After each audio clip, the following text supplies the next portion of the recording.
What up, y'all? We're here for our weekly alchemy message where we take a look at our spiritual lessons and we kind of go deeper into the process for the week. I hope y'all are doing well. Last night I was so excited for my days off that I got it in my head that I was doing Thirsty Thursdays romance oracle reading. I just thought it was Thursday for like no reason for a while, and then realized after the fact that I was like, oh no, it was Wednesday. So flippity flop. That's the benefit of owning your own network over here. It's my channel. We'll do things the way they get done. All right. So I love our message. It's so hopeful. I think that we can all agree that there have just been, we've been coming to the very, very end, the climactic ending of this very long cycle of our lives. And so it's coming into conclusion, and this is this big timeline jump where we're starting a fresh chapter. And the old past conditioning, the old stories, the old patterns, they don't have to apply anymore. The universe is supporting us in every way towards this awakening and towards embodying a higher level of consciousness. Humanity needs this, right? And it has to happen on an individual level. And then, by default, then it's the collective, right? And hopefully we can have that 100th monkey effect where, when a certain tipping point of the population gets there, it just sort of sucks everyone else up along with us, hopefully. So, with that in mind, I feel like we've been coming through this heavy initiation phase, through the portal of birth, and we've been crowning into this new reality, but not without some labor and toil and blood, sweat, and tears. So it's been kind of tough, but we've gotten through it. And Spirit is really acknowledging us in our reading today and encouraging us, but also warning us, not to let our guard down, to remain vigilant. However, I do think it's really hopeful. And it makes sense, as we've been tackling the mind and putting that revolutionary reinvention of self into motion through Aquarius season, and which is spilling out into all mankind. I was really moved today by the call to march for the ceasefire. And to me, that showed a lot of progress because, we can backslide as fast as we can go forward, but how many years have we been conditioned and believed to see, Muslim people as nothing but an enemy? And it's now it's I think people are seeing through those lies and those ulterior motives and that manipulation, because ultimately, Jesus, God, all of the masters that we're trying to become Christ, everyone is unified, everyone is one under our flesh bags. And so unity is what is going to be our empowerment, not our separation. So it's we have to start moving towards global unconditional love. And so I think that this could be, a positive expression of that. But the opponent will be there to try to, spoil it and use, the faulty side of mankind to trip us up or whatever. There's always some kind of little booby trap looming by the evil coyote, the trickster. So I think we have to remain vigilant and just hold our consciousness that, we want peace and unity. I thought it was interesting that Mother Teresa would never go to anti-war rallies. She would only go to peace rallies, because our words are names. They're labels. They speak things into life. They speak things into being. They have power. Our speaking, our speech, our ability to take our consciousness and put it into words is the highest form of what gives us affinity with the light of the Creator, beside our desire to have affinity and closeness with the Creator. And that desire, manifests in a desire to want to be like the Creator and to want to evolve and transcend our soul and elevate our soul.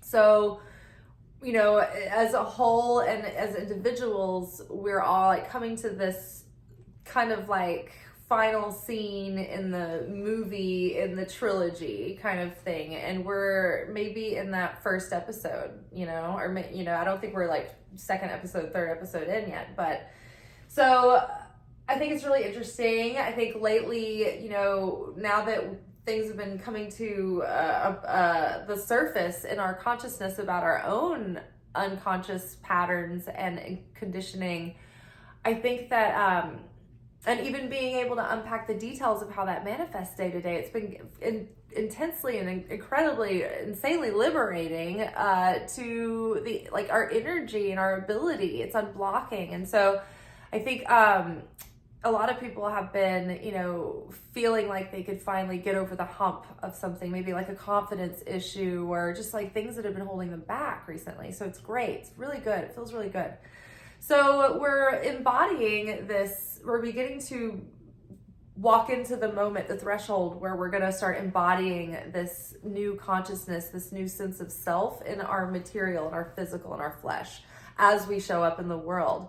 So we're starting to have more affinity with that higher self. And so our soul is elevating and we're getting into our next level, which means that our opponent is just going to next level with us. And so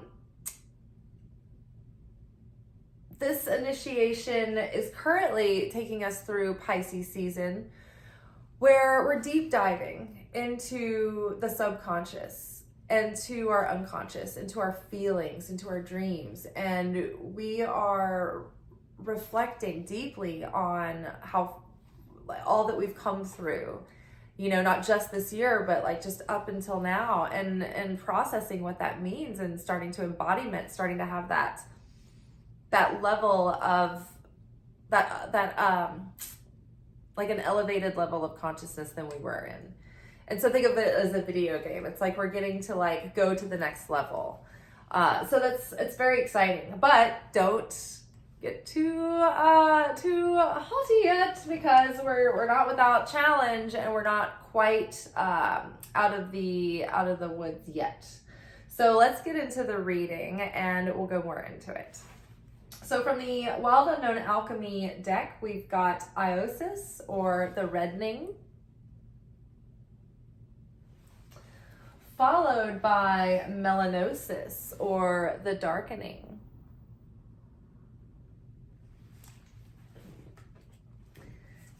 and followed by Soror Mystica, or the mystical sister, which she was with us last week. So very interesting. It's continuing. All right. Underneath the reddening, we had 9 of Cups.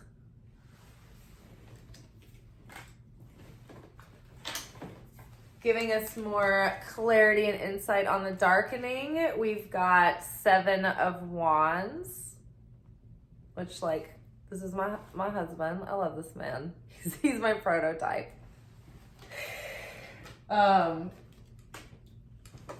Okay, Mystica sister, we have 2 of Cups, and y'all don't even pretend like you're not attracted to cartoons.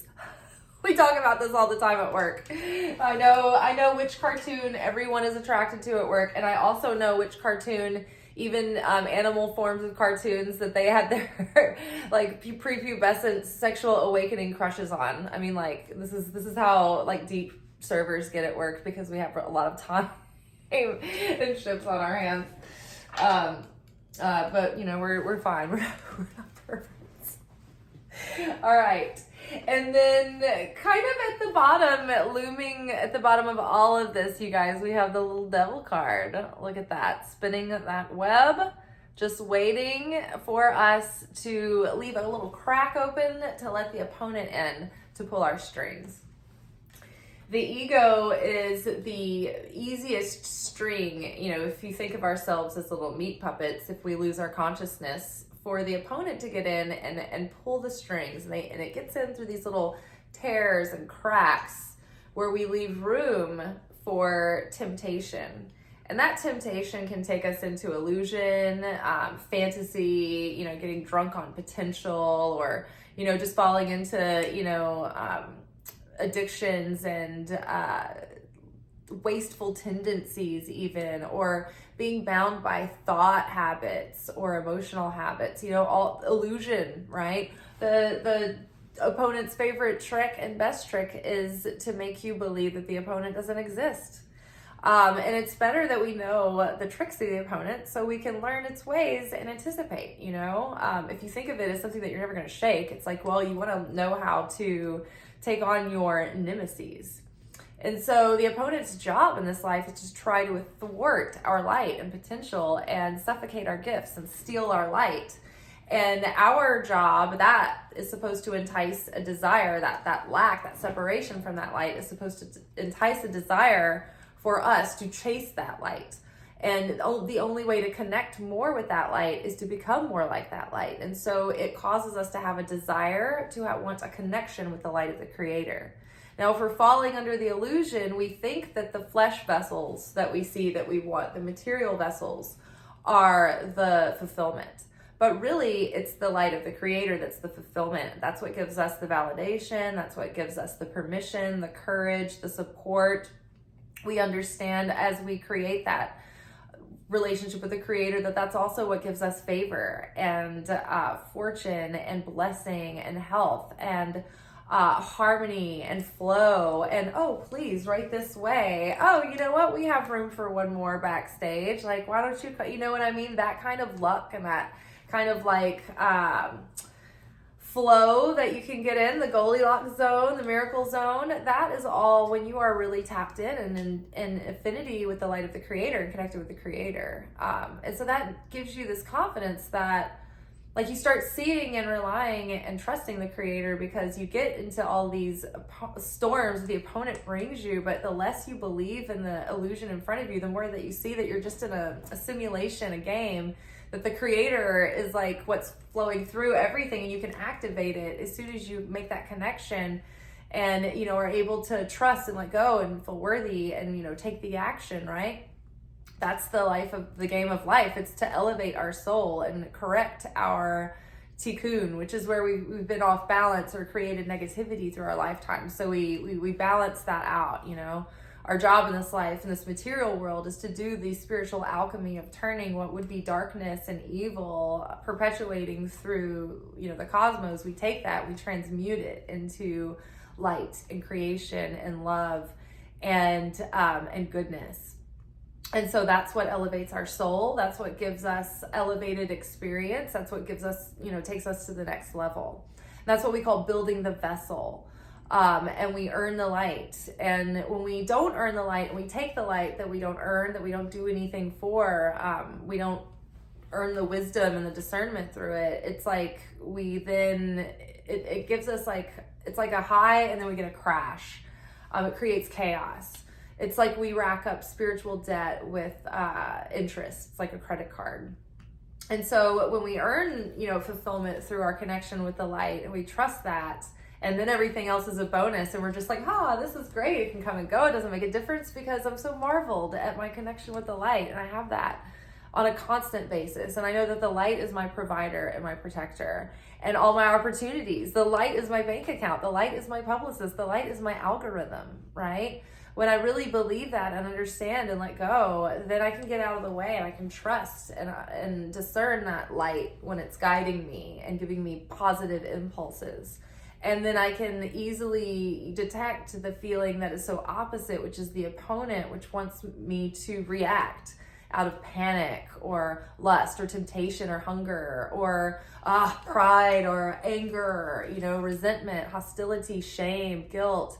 Buy now before it's gone, FOMO, YOLO, like all that. Anything that you do in a moment of like base instinct and not your sovereign free will choice. Like think of a cosmic royal. Would they ever be afraid that the deal wouldn't be available as soon as they needed it? No. Would the cosmic royal be afraid that they would miss out if they didn't do something in desperation to act? No. They sit seated in their consciousness and in their sovereignty and in their peace and in their trust.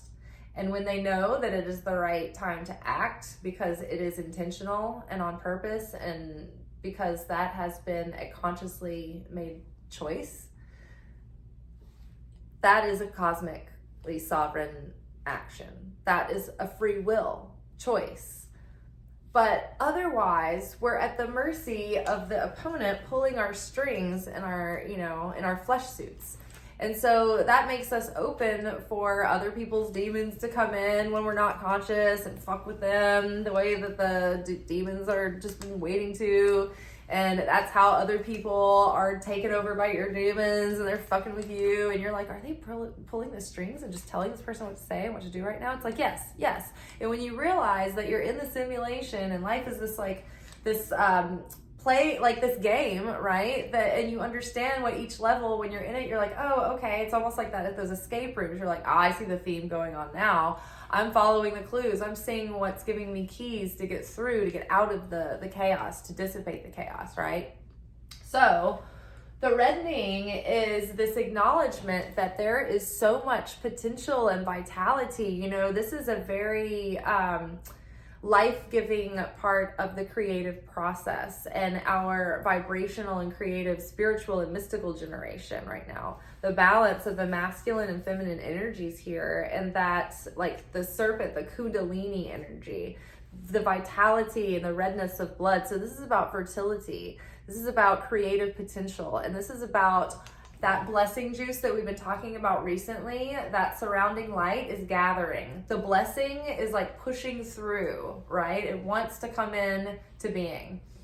But when that is happening, the opponent is standing by like a spider, waiting for us to just be led right into the clutches in order for that opponent to feed off of our light, to suck our life force.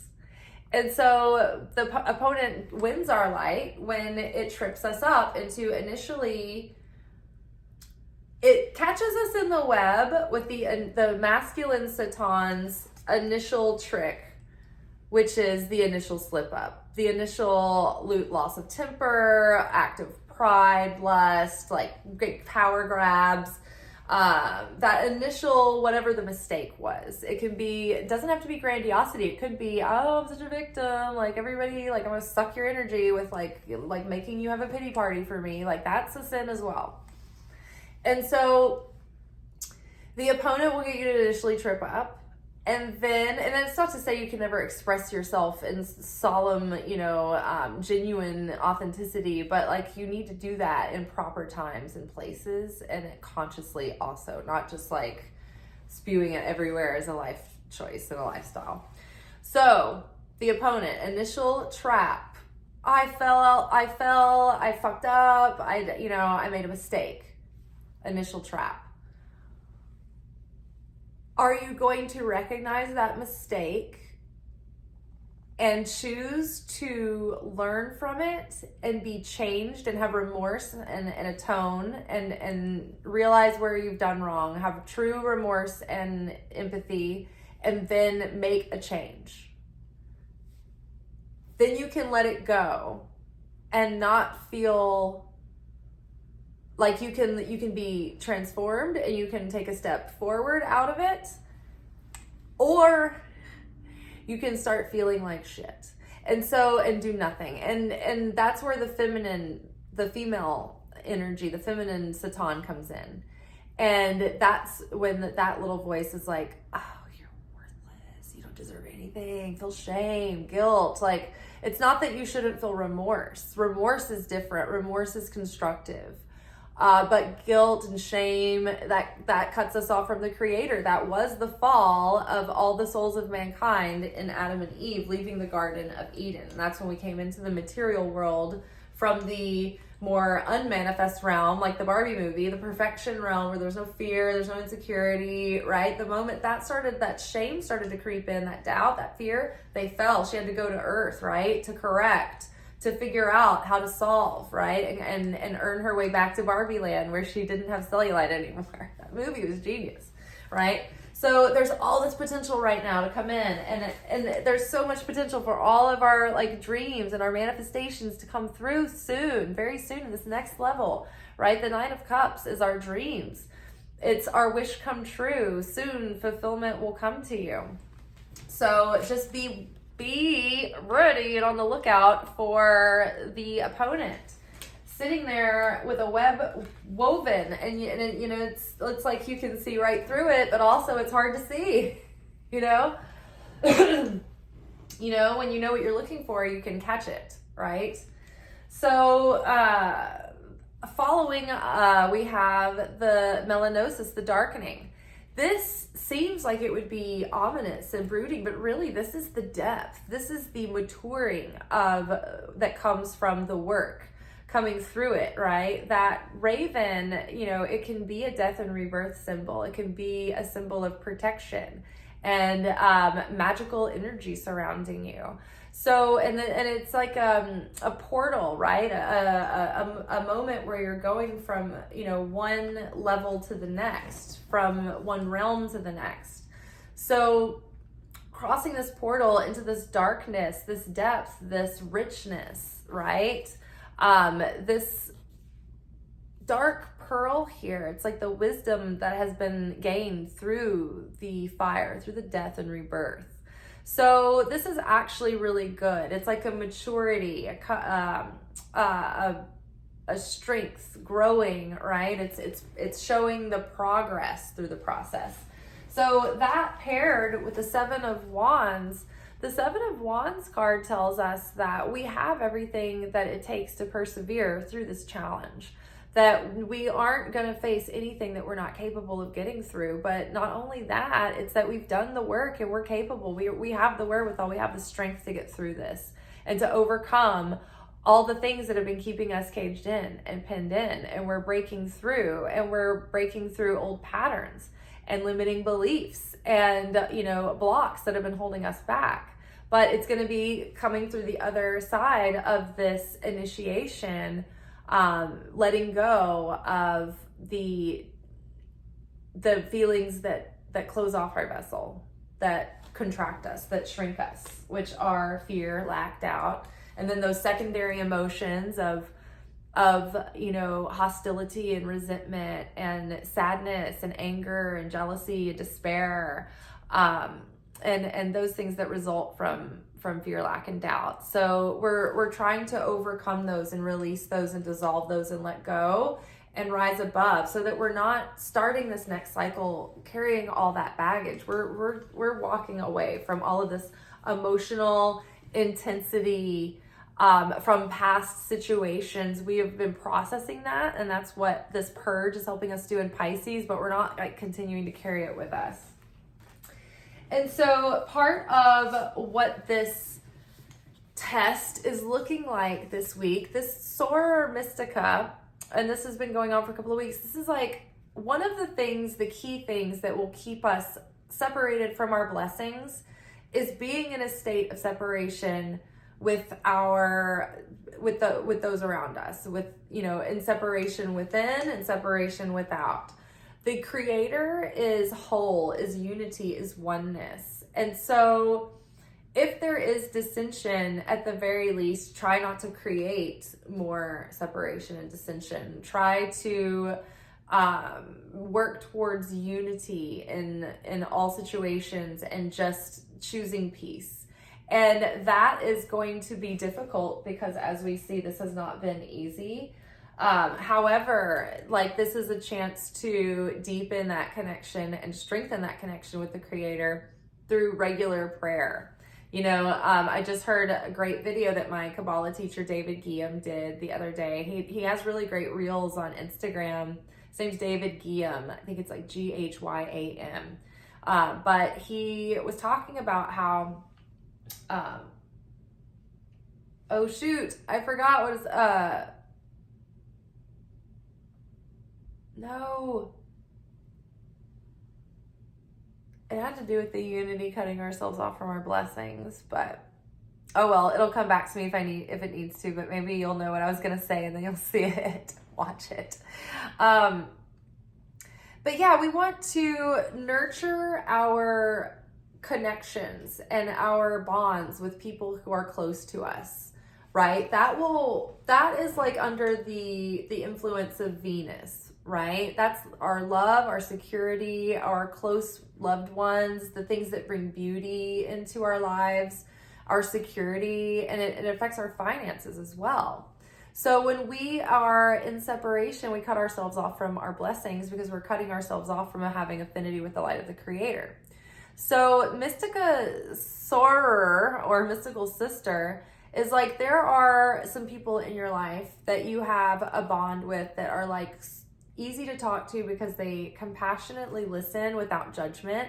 They don't try to correct you. Maybe they're like your spiritual running buddies in your life. But be sure to like nurture those relationships right now, because those are the people who are in your soul group, who are in that, you know, close-knit group that can help you. It's interesting too, because today's Zohar video, the energy of the day, the Torah reading, through the interpretation and commentary of the Zohar, which is the mystical interpretation of the spiritual process of the Bible, it was talking about the energy of friendship and how the Zohar was able to be finally written out in written form through Rabbi Shimon Bar Yochai, I'm probably not pronouncing it correctly, and not Rabbi Akiva, because of during that time, he had a minion of 10 surrounding him, 10 close friends who were all in unison. They were all a group that believed the same and prayed with one another. And, you know, it's just like a coven of 10, right? But that group of 10 people had such unconditional love and support and spiritual brotherhood with one another that they were able to channel more insight and clarity than even some of the higher sages above them, because of the unity, because of that connection that they had with one another. So that love is so high vibrational, and it's something that our spirit needs. We need to nurture that. And so there are, you know, like-minded individuals. And so the more that we nurture those relationships, our you know, heal our relationships with our family, our, you know, siblings and parents, and our, you know, nurture those close friendships, and make sure to like be able to have someone that can be your spiritual witness, who can have compassion for you and listen to you without judgment and without trying to fix it, right?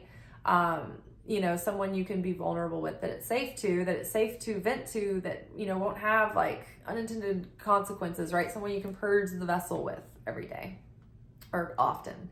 But yeah, that support creates more of that unconditional love and that reciprocity of giving and receiving and sharing, which, you know, elevates the soul even more, and it elevates your vibration around you. But someone, you know, one of your friends that's, you know, trusted, they might need you as well, your compassionate ear and your empathy. So it's nice when that is reciprocal, and even because it nurtures you both, but it gives you both a chance to be the giver and the receiver, and you receive through giving and you give through receiving even. So it's this whole like kind of like think about the infinity circuitry of energy going back and forth and being shared. Oh my gosh, just like this, right? That zoom kind of thing. Okay, so you guys, unity, you know, lean on close friends for support and encouragement, and then be there for them as well.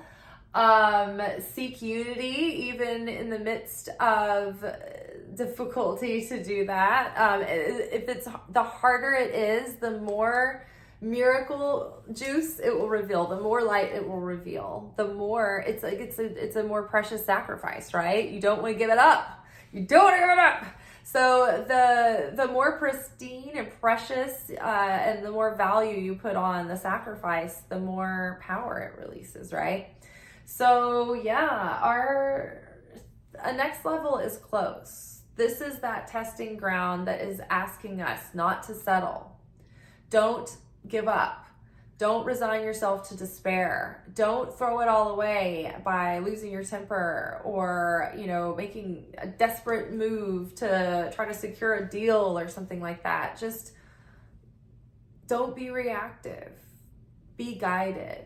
and trust and let go of control issues, because we don't have control anyway. So the only thing we control is our own process within, and our healing and our elevation and our ascension. All right, you guys, and how we share with others, right? And our intentions, right? And how that's reciprocated. Well, we can't control how it's reciprocated, but we can control how we share and how we receive. Okay, y'all, we made it in under 40 minutes tonight. Progress. All right, see you tomorrow. Y'all be good, but not too good.